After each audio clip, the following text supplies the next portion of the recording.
There are moments from childhood that feel so permanent, so unchangeable, that you never imagine they could vanish. But they do. Quietly. Completely. If you grew up in 1960s Australia, you lived in a world that's been erased. Not just different from today, gone. The small rituals, the daily routines, the way life simply worked. All of it.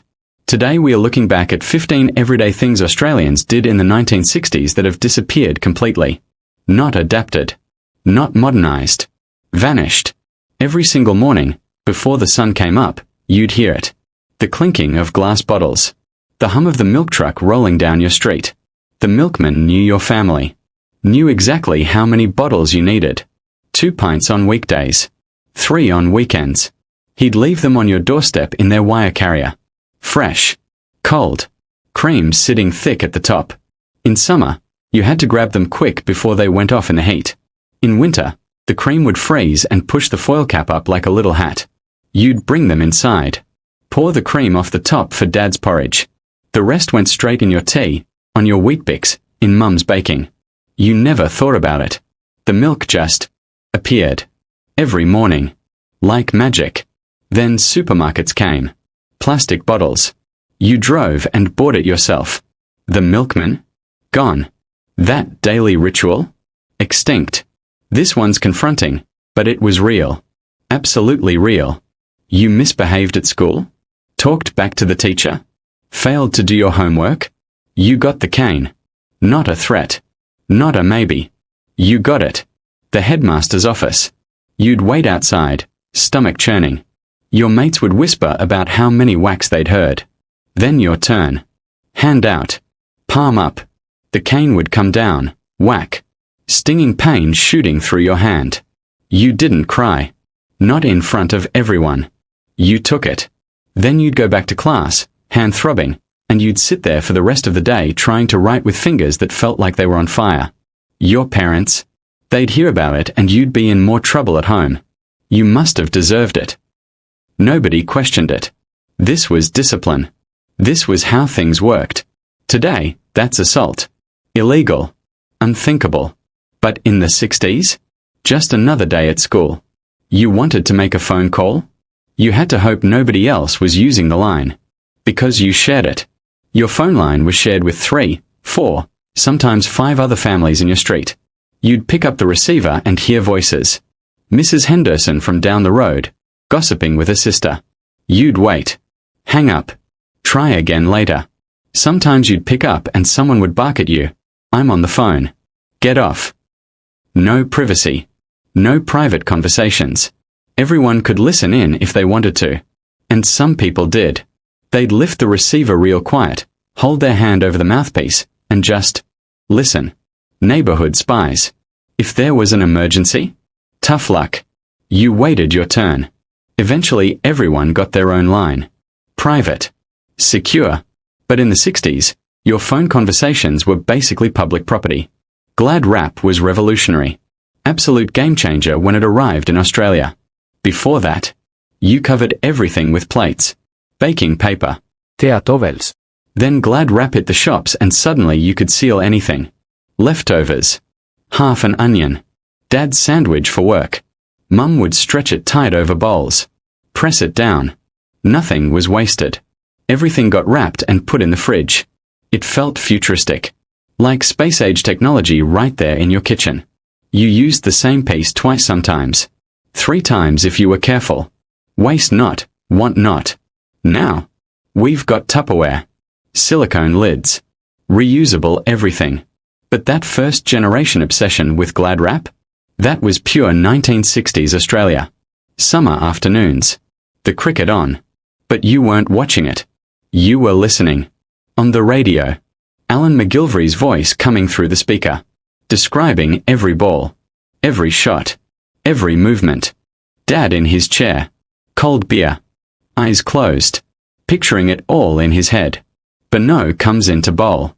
Cowper moves forward. And that's beautifully played through the covers for 4. You'd listen for hours. The whole family. Following every run. Every wicket. Every session. If you were working in the garden, the radio came outside. If you were at the beach, someone had a transistor. The cricket was always there. Soundtrack to summer. TV eventually took over. Now you can watch every angle, every replay, every analysis. But there was something magical about listening. About imagining it. Creating the picture in your mind. That's gone now. We've lost the art of listening. Every Saturday morning, without fail, you'd walk to the local cinema. Not for a new release. Not for popcorn and fancy seats. For the Saturday morning pictures. Kids only. Sixpence to get in. You'd pile in with every other kid in the neighborhood. The place would be absolutely packed. Hundreds of you, screaming and carrying on. First, cartoons. Looney Tunes. Mickey Mouse. The whole cinema erupting with laughter. Then a serial. The Lone Ranger. Flash Gordon. Always ended on a cliffhanger so you'd come back next week. Sometimes there'd be a competition. Best fancy dress. Best joke. Winners got a chocolate bar. Then you'd spill back out onto the street, buzzing with energy. Reenacting what you'd just seen. Cowboys and Indians all the way home. Parents got 3 hours of peace. Kids got magic. Then TV took over. VCRs, home entertainment. Those Saturday picture shows? Finished. Money was tight in the 60s. Really tight for most families. So you'd go to the corner shop and buy things on tick. On credit. On trust. The shopkeeper had a book. Your family's name.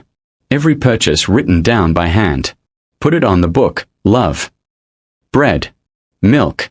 Sugar. Mince. All written down. End of the week, Dad would go in and settle up. Pay what was owed. Nobody checked credit scores.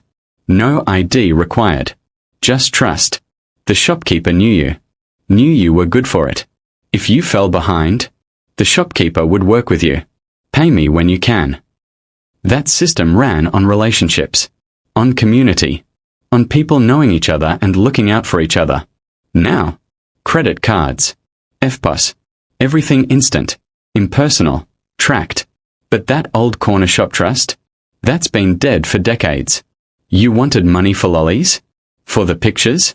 You went bottle collecting. Every glass bottle had a deposit. Tuppence. Threepence. You'd scour the neighborhood. Down laneways. Along roadsides. Behind the pub. Empty beer bottles everywhere. You'd load them in your wagon. Your bike basket. Arms full. Then drag them down to the bottle-o. The bloke would count them out. Hand over your coins. Suddenly you were rich. 10 shillings in your pocket. You'd earned it. Worked for it. Nobody gave it to you. That's how kids made money. Bottles. Newspapers. Odd jobs. Now, bottles are worth nothing. Kids get pocket money just for existing. That hustle. That resourcefulness. Gone. Every boy carried a pocket knife. Every single one. Not for protection. Not to be tough.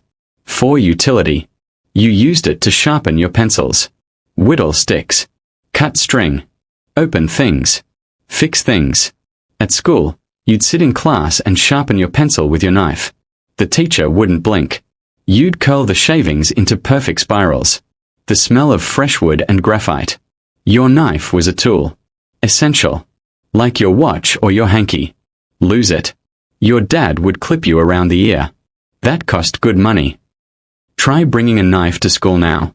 Expelled. Police called. Chaos. But in the 60s, it was just normal. Part of growing up. That practical, tool-using childhood? Extinct. Before dawn, every single day, a kid on a bike was riding through your street. The paperboy. Usually 12, 13 years old. Up before sunrise. He'd have a canvas bag slung across his chest, stuffed full of newspapers. Heavy as anything. He'd ride. Fold. Throw. Every house. Every driveway. Rain or shine. By the time you woke up, the paper was there. Waiting on your doorstep. Dad would unfold it at breakfast. Read the news. The racing form. The comics. That paper was essential. Your connection to the world. The paperboy made pocket money. Learned discipline. Responsibility. Work ethic. Now, nobody gets the paper delivered. Nobody wants it. We read everything online. Those kids on bikes in the dark? Ancient history. You bought something? You wrote a check. At the supermarket. At the department store. At the petrol station. Everywhere. You'd pull out your checkbook. Write the amount. Sign it. Date it. Tear it out. The shopkeeper would check it over. Write your details on the back. Put it in the till. Your bank would process it days later. Maybe a week later. Money would come out eventually. No instant transactions. No confirmation. Just trust that your check was good. If you wrote a bad check, if there wasn't enough money in your account, you were in serious trouble. Police-involved trouble. Checks ran on honor. On your word being worth something. Now, tap your card. Instant. Done. But that whole ritual of writing checks, balancing your checkbook, tracking every transaction by hand, completely vanished.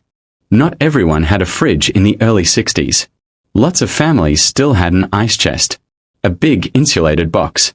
You'd put a block of ice inside. That's what kept your food cold. Twice a week, the iceman would come. Truck loaded with huge blocks of ice. He'd grab one with giant tongs. Hoist it over his shoulder. Dripping everywhere. Carry it inside. Slide it into your ice chest. Close the lid. In summer, that ice would melt fast. You'd have a tray underneath to catch the water. Empty it every day. Kids would chase the ice truck on hot days. He'd chip off bits and hand them out. You'd suck on them like ice blocks. Then refrigerators became affordable. Everyone got one. The iceman stopped coming. Those ice chests ended up in the shed. That entire industry disappeared overnight. Friday afternoon. Payday. Everyone went to the bank. Not to an ATM. To the actual bank. Inside. You'd queue up. Sometimes for 20 minutes. Everyone in town was there doing the same thing. You'd hand over your paycheck. The teller would process it. Count out your cash. Hand it over. You'd stuff it in your pocket. Walk out with a week's wages in your hand. Then you'd divvy it up. Housekeeping money for mum. Bills in envelopes. Petrol money. Something for the pub. Everything was cash. No cards. No transfers. Physical money. You could see it. Touch it. Count it. It was real. Now, direct deposit. Money appears in your account. You never see it. That ritual of going to the bank, collecting your wages, feeling the weight of your week's work in your hand? Gone forever. Sunday morning. Church. Non negotiable. You'd get dressed in your good clothes. Walk or drive to church. Sit through the service. Hymns. Sermon. Collection plate. Then home. And mum's already been working since dawn.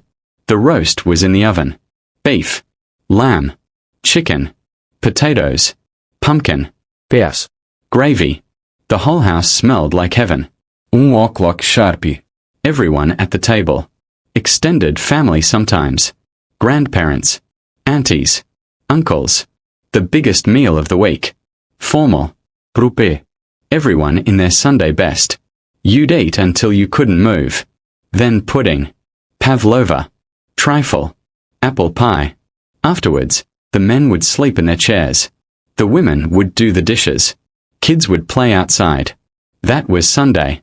Every single Sunday. The routine never changed. Now, Sunday's just another day. No church. No roast. Everyone doing their own thing. That sense of ritual, of family gathering, of the week having a rhythm? Completely gone. Your relatives lived interstate? That was basically another country. You couldn't just ring them up. Long-distance calls, trunk calls, cost a fortune. You had to book them. Ring the operator. I'd like to make a trunk call to Brisbane, please. She'd connect you. You'd wait. Sometimes hours. When you finally got through, you watched the clock. Every minute was costing you money. How are you? We are good. Kids are good. Weather's been lovely. Right, better go, this is costing a fortune. Love you. Love you too. Click. 3 minutes. Maybe 5 if it was someone's birthday. You'd stretch the phone cord as far as it would go, trying to get some privacy. Everyone could hear every word. Those calls were precious. Rare. Special. Now, video call anyone, anywhere, anytime. Free. Unlimited. But we've lost something. Those trunk calls mattered. They were events. People saved up news. Made the call count. Now we can talk anytime, so we barely talk at all. 15 everyday things that shaped life in 1960s Australia. All of them gone. We've gained so much. Convenience. Technology. Freedom. But we've lost the rituals. The patience. The community. The simplicity. Life was harder then. But it was slower. More connected. More human. Which one of these hit you hardest? Which do you wish was still around?